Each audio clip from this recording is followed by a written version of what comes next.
I should be dead. I shouldn't be walking around, I shouldn't be talking. It's a nightmare.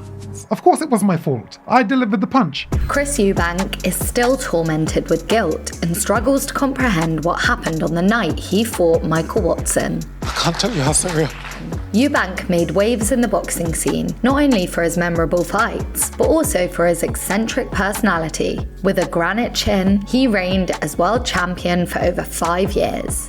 Everything is loaded in my favour for this fight because, in my opinion, although he's a great puncher, he has nothing else other than that. Watson, a versatile fighter, was just 26 and in peak physical condition. He was equally adept at pushing the pace and using his reach to his advantage. I'm glad that the man believes in his own hype. You know, he's foolish enough to take this fight, and I don't think he realises what he's up against. After controversially winning their thrilling first fight in 1991 by a tight points decision, Eubank faced Watson again 3 months later. The pair met at White Hart Lane for the vacant WBO super middleweight title. Look, I mean, here is the conundrum for boxers. To incapacitate a man for 10 seconds or not a lifetime.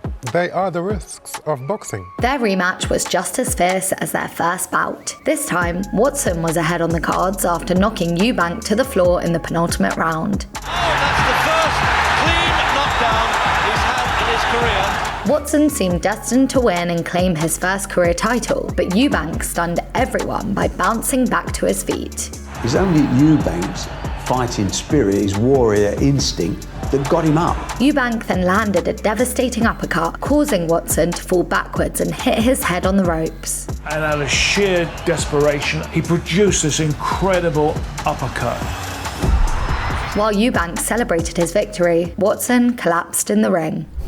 Chris Eubank got up, he came over, and the next minute I can remember blank until darkness.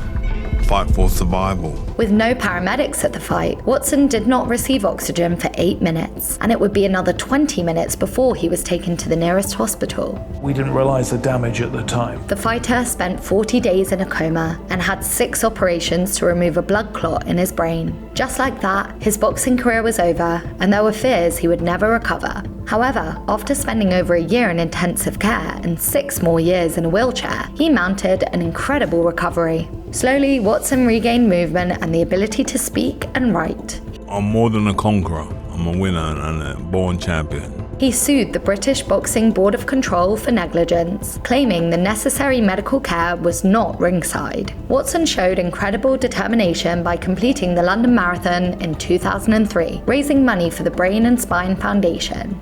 Michael Watson was and is now the people's champion. He finished the race alongside his neurosurgeon and Chris Eubank, who became his close personal friend. This accident had to happen for a reason, you know. What makes me strong, my gift of inspiring people. However, after all this time, Eubank still struggles to comprehend what happened on that night 3 decades ago.